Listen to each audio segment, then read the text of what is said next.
So good morning, Surya, Good morning, Dan. and thank you very much for having accepted our invitation today. Yeah, I'm looking forward to this conversation. Okay, so let's start. And my first question to you would be: are you in contact with your psychic being, and how does it manifest in your daily routine?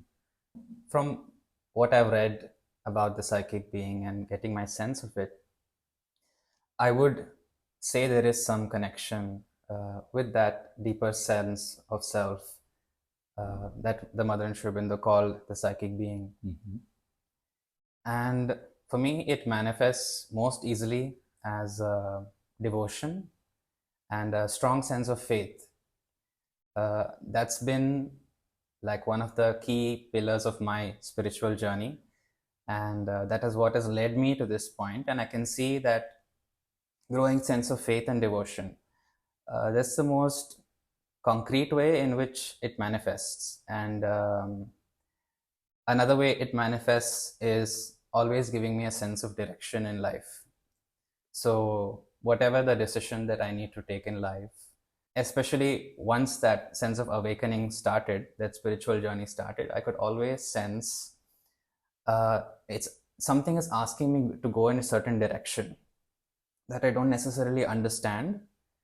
And if I go in the other direction, I feel discomfort, I feel pain. And that has what has led me to this point. And I can say that sense of direction is even stronger now. And that presence, it's almost like a force that keeps a check on me from doing the wrong things. That pressure is even stronger now. And also with it, there is more and more love for the divine, more and more sense of sacredness. I would say broadly, these are the ways in which it manifests.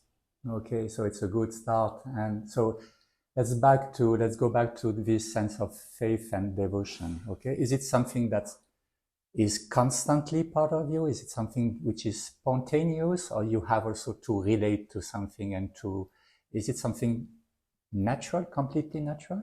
I was brought up in a religious family, like in a Hindu religious family where there's a lot of idol worship and things like that, in a Tamil family. And I think in the Tamil culture, devotion is a very integral part of life. It's a very natural and spontaneous thing. But it was still a religious kind of a devotion. I didn't have that concrete sense that there is the divine. It was more like prayer and you ask for what you want. And something which has been transmitted to you, no? Yes, yeah, absolutely. But once I deepened on the path, it became more concrete that there was a presence that was responding to this devotion. And it was spontaneous, I would say. I wouldn't say like I developed it. I think by nourishing it and acknowledging it, it grew. But it was really a gift and something very close to who I am.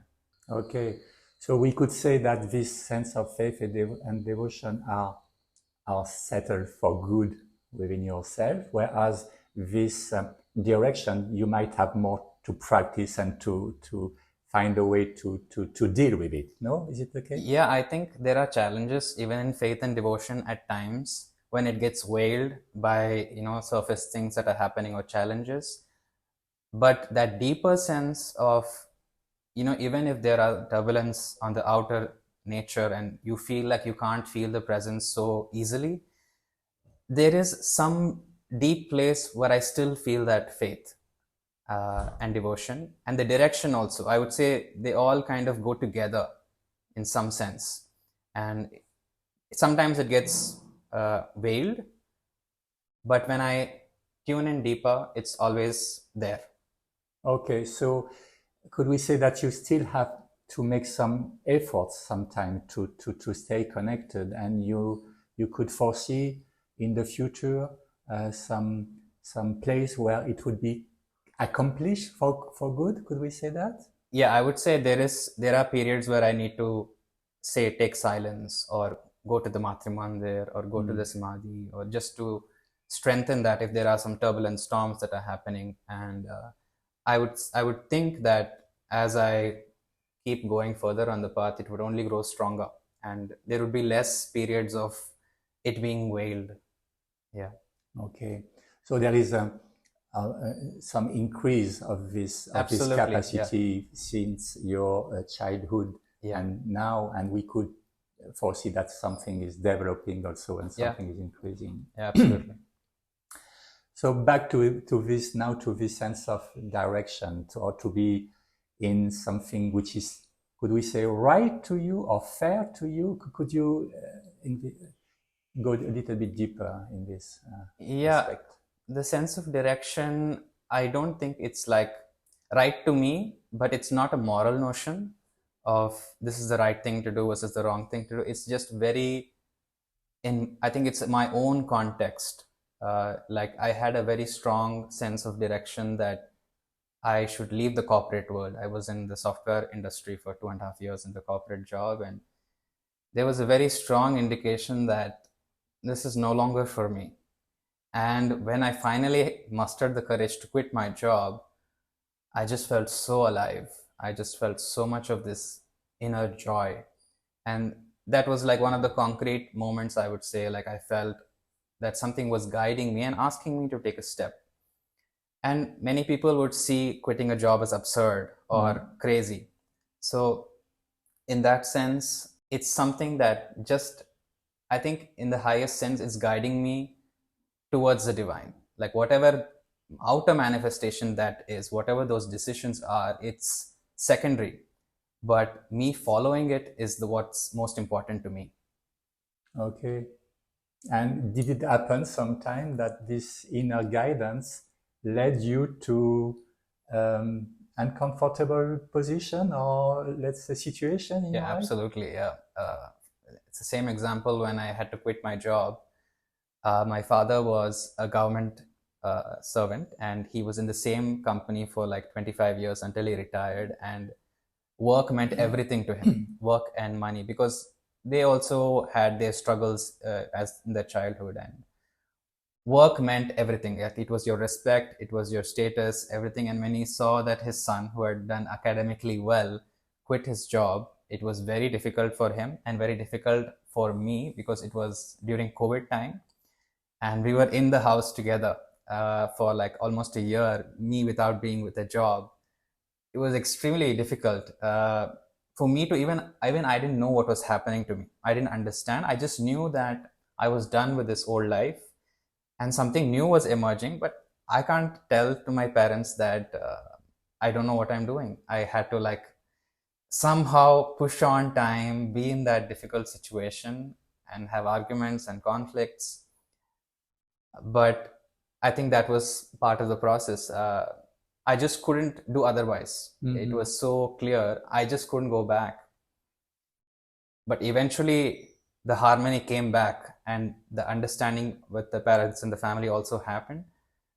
But those are, I think, the soul sometimes demands temporary disharmony to create a greater harmony. Yeah. So would you say that this decision that you made at that point on time was maybe your first decision following this inner guidance, or you might have some instances beforehand in your life?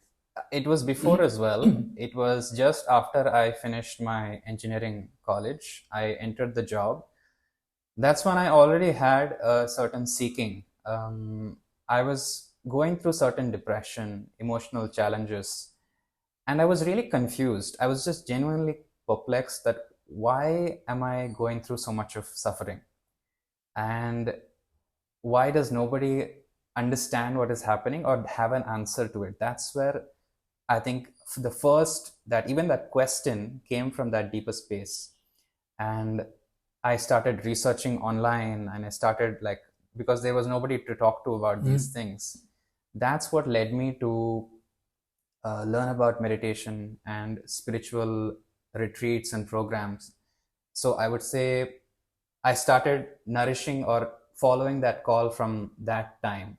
That was the first time I remember. And I started watching spiritual teachers, their lectures, and also attending, long retreats. That's when that fire started growing. Yeah. The job was, quitting the job was a culmination of a journey. I understand. So could we say for our listeners that sometimes depression or very low mindset could paradoxically lead to good decision once it can take in his life? No, I mean it's a kind of good thing to happen in one's life. Yeah, absolutely. I think the depression, the pain, and everything that happened to me was just an indication that I was yearning for something more. And something was not matching. No? Yeah, something was wrong. Something was totally off. So it's a good indication. Yeah, absolutely. Yeah. Okay. Back to your practice today, or to the way that you are dealing with this outer world, outer situation. Could you say that this inner guidance, or the sense to be right or wrong, is more accurate, is more sensitive? Is it some increasing also feature in that? Definitely it's growing much clearer. And even the small things that I don't align with its direction, I immediately feel discomfort. It's like a direction, but it's also a pressure. It demands a certain sincerity, is what I would say. Sincerity to a higher purpose or a higher will. So could we say that there is a compelling Yeah, way to... exactly. No? It's compelling. And if I don't listen to it, it's very painful. And so you have to, could we say, to adjust constantly to be on the right, otherwise you feel discomfort or you feel pain? Yes. It's more like it's protecting me, I would say. It's demanding to align with a higher and higher aspiration, to take up more and more challenges and walk on the path. And the discomfort is an indication for me that somewhere I'm not aligned with it. And also from my own past experience, I know that when I follow this direction that I'm receiving, that leads me to the most beautiful experience of life. That's what gives me the most joy. And when it gives me the pressure that this is not right for me, it's only in my own interest that I should listen to it. And could we say that there is also an increasing sense of joy, as you could experience an increasing sense of discomfort? I mean, the reward is proportional. Yeah, I would say so. There's an increasing sense that I'm being held by this presence, and there is a lesser and lesser worry. And it's more easier to just trust and surrender to that higher wisdom, that higher guidance. Whatever happened. Yeah. And to know that it will bring the necessary resources, give me the necessary capacities. And it's more about just trusting. And when that presence is there, it's very concrete. It's not something I would say is constant for me. It's there in the background. Sometimes it becomes very strong and comes to the foreground. But when I am in touch with that presence, like, life is so magical and beautiful. There's so much of joy, gratitude. Yeah, and we could say that we have all of us the uniqueness to sense this connection, because it's particular to each of us. Mm-hmm. Yeah, it manifests more and more strongly in my life as I just want to give my life to the divine. Starting with work and just everything else, just my way of being. And if I see an opportunity where I can be of service, even this conversation, it's like, okay, maybe it would resonate with somebody who is on a similar journey, who's from a similar background. So I really see it manifesting more and more as like a self-giving. Yeah. And that self-giving is very, very joyful. So it looks like that it's very natural and spontaneous, and your life is full of joy and commitment. But still, is there some practice that you ask you to do? I don't know. You have some rules? Yeah, I wouldn't say it's full of joy. There are challenges and there are storms that come and go. But generally speaking, yes, there is that increasing sense of joy. there are many anchors that help me through the day, without which it's difficult. And one of them is music. Okay. I play and sing music, but I really love listening to more spiritual kind of music, which just comes from a deeper space, and especially the mother's music and Sunil Das music. These are things that I constantly play, and that instantly is very strong connection for me to instantly connect with the soul, with the psyche, and to connect with that sense of, okay, I'm here, whatever is happening, I can come back to that space. So music is very critical for me. And also I generally like to take some moments of I sit in silent concentration with a practice called Anahata, which is by Manoj. He developed it, and it's essentially to open to that higher force. I sit in the morning for about 30 minutes, and whenever I get a chance, I try to tune into that silence. And another practice is, I don't know if it's a practice, but I love having photographs of the mother and Sri Aurobindo. And it's really like there is a presence there. And that very strongly connects me You to mean that. some kind of contemplative looking at some? I do contemplative looking as well, time to time, but just having it around my house. Okay. And whenever I'm moving around, I just look for, say, even 10 seconds, 20 seconds, and I develop that connection. And it immediately I feel that deeper sense of I'm being held, I'm being carried. So that is also something very, it's a big anchor in my life, the photographs. And the mother herself has said that there is a presence that she puts in each of the photographs. So that is something. And also, I really fell in love with flowers once I came to Auroville. And especially when I knew that the mother gave significances for flowers and the spiritual qualities behind them, the names. And in Auroville, there is a culture of flower mandalas and offering flowers. And I just kind of picked it up and I tried my hand at it. And it's almost like a daily practice now. And I really see, I love incense, diyas, lighting diyas and flowers. It instantly lifts the energy of a space, and it makes this sense of contact with that higher presence so much easier. And even the process of doing it, I try to do it as an offering. I try to, when I think that devotion and bhakti, when I offer it, I am making a concrete connection with that which I'm adoring, and I receive the response. I can feel that. So this is also a very central practice to me, is creating beauty. In whatever space I am, I like to create beauty, and I feel that makes it extremely conducive for that connection. It just lifts the space, and I feel like I can breathe something. Yeah.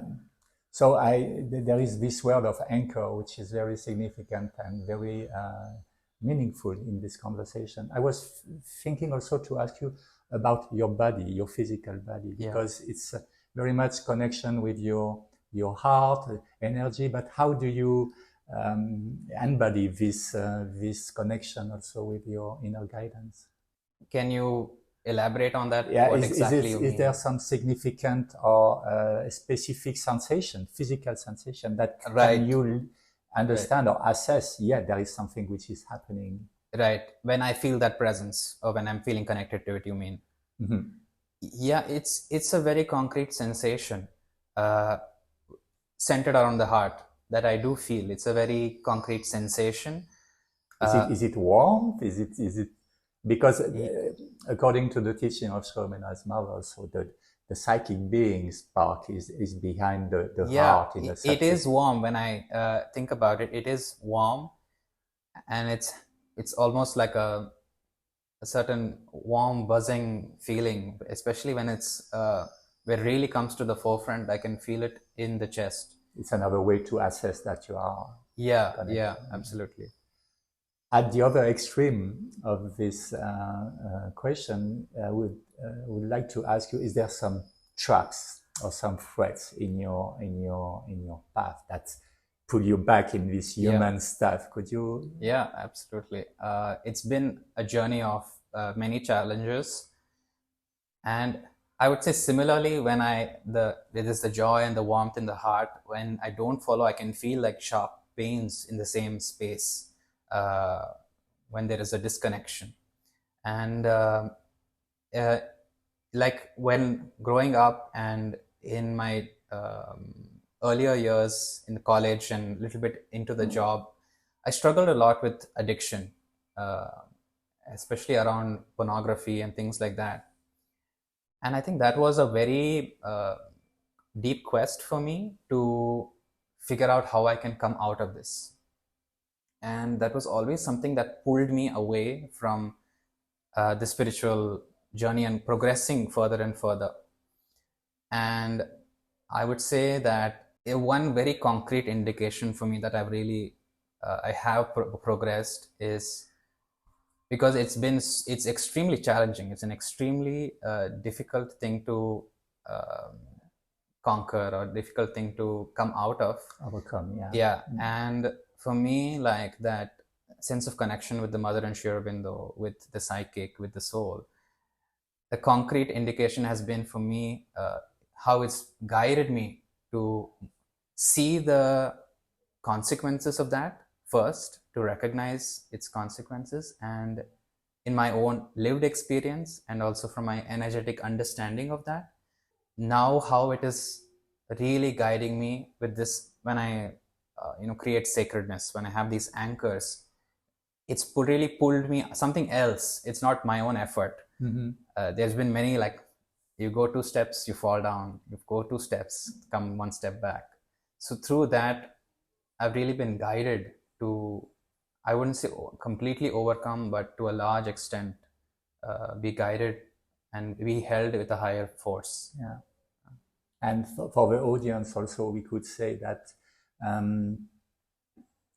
big challenges, it could be whatever addiction or other challenges, but big challenges also paradoxically are the signal that something is happening. And if it's the possibility when we overcome it to have a greater reward, no?